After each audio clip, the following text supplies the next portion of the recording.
दिव्य सौन्दर्य सौशील्य सम्मोहना नित्य कारुण्य सौजन्य सद्भावना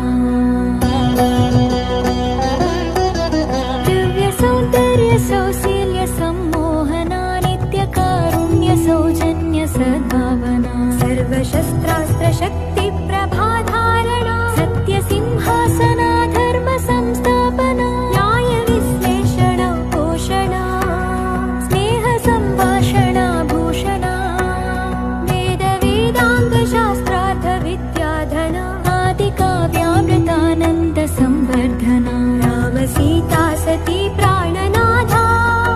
सदा जानकी